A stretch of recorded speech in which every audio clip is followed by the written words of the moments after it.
Hey you crazy kitty cats. Today we're going to be looking at 3 creepypastas, all narrated by Mr. Creepypasta. Now he's one of, if not the most successful creepypasta YouTubers of all time. Additionally, all these stories have been authored by Vincent V. Cava. These two guys are really on top of the creepypasta world. It seems like Vincent is, at least in my mind, one of the best creepypasta authors. Paired with one of the best creepypasta narrators, you know these are going to be something really extraordinary. The creepypastas we'll be looking at are The Crime Scene, Brownstone, and Dr. Tweed. We're going to start off with The Crime Scene. Now this is a crime pasta.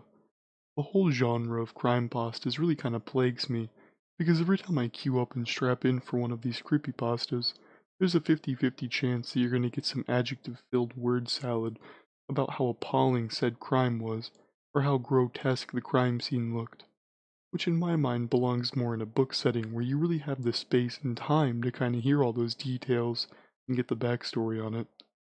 Alternatively, you'll get the kind of crime pasta that you can really appreciate. A really important part of this genre, personally, is getting to really delve into the depths of the police officer or observer's mind, and really get taken on a roller coaster of emotion that this person would get taken on in the real world. And to be able to convey that is something really special.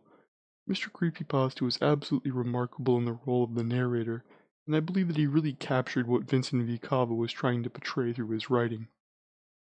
The wonder and eventual heavy emotion in his voice towards the back half of the story, along with him setting up the scene and overall tone of the story with some of the most fitting music I have ever heard on a creepypasta, really took this to a whole nother level. This creepypasta was very intelligent. Vincent absolutely authored something really special here. It has the pristine quality that you would expect from a writer of his caliber. The word choice for the fictitious police officer is so perfect. Somebody that actually experienced this couldn't have wrote about it any better. He really captured the phraseology that these people would have in the real world. The creepy factor for this creepypasta is somewhat non-existent, and that's kind of Vincent V. Cava's style overall. I feel it's certainly more of an overall sense of wonder rather than fear, which is what he's going for, but again, if you are looking for something to strike fear into you, it's not that kind of story. Overall, I would say that this is such a classic feel and really sets up the scene for what these two can accomplish together. It's an excellent quicker creepypasta and will leave you wanting more of Vincent V. Cava after it's over. The next creepypasta we're going to be looking at is Brownstone. This is a sociopasta. Brownstone is a sociopasta that was executed immaculately, I have to say.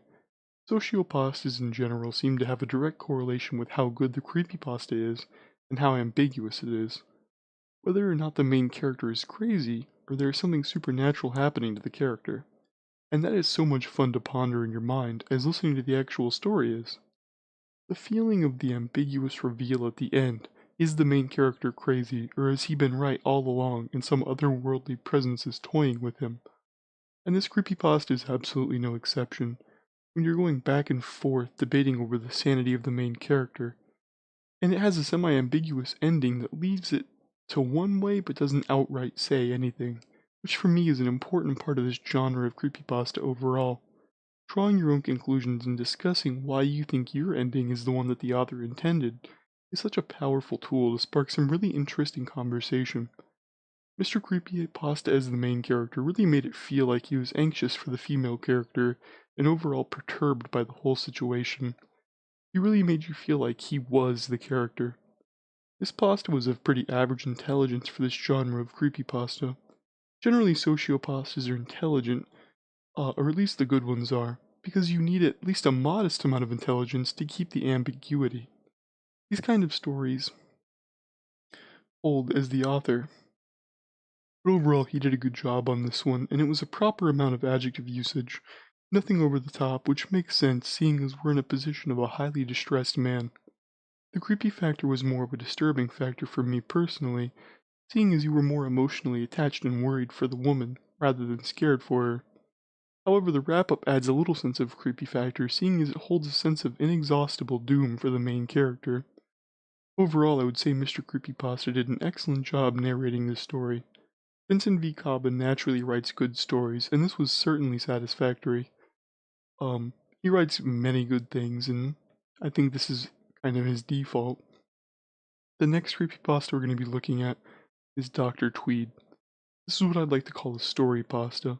This creepypasta is from Vincent V. Cava's book Decomposing Head, and it is one of, if not the most emphatic story to ever come out of the duo of Mr. Creepypasta and Vincent V. Cava. The way each character was written so distinctly from the other, and the real sense of fanaticism about science you get from the Doctor, is something that is just hard to convey with words, but Vincent V. Cava really pulls it off. When you couple this with the fact that Mr. Creepypasta really adds so much distinction and interesting characteristics vocally to the two main characters, it is something that you don't see very often, and it is one of the few stories I can look at and really feel the connection between author and narrator.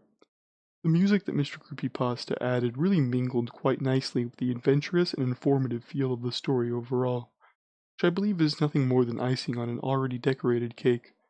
This creepypasta was intelligently written with good adjective usage overall, and as I stated previously, some of the greatest character distinction of all time. The creepy factor really hit a home run for me personally, nearing the end of the story, as spiders are one of the most horrific things I can even imagine, and the whole concept of mind control heightened the feel even more. Overall, I don't have a lot to critique this piece for, simply based off the fact of how good it is on both sides of the story, and I hope to see more good things like this from these two in the future. In conclusion, these creepypastas were really some next level work. As far as the modern day creepypasta genre is concerned, I encourage you to go subscribe to Mr. Creepypasta's YouTube channel if you already haven't, and go follow Vincent V. Cava on Twitter. The links will be in the description. If you guys liked the video, feel free to share it on Twitter, Facebook, etc. And if you guys like this kind of content, let me know in the comments section. Hope you guys have a great day, and I will see you on Halloween. Bye everyone.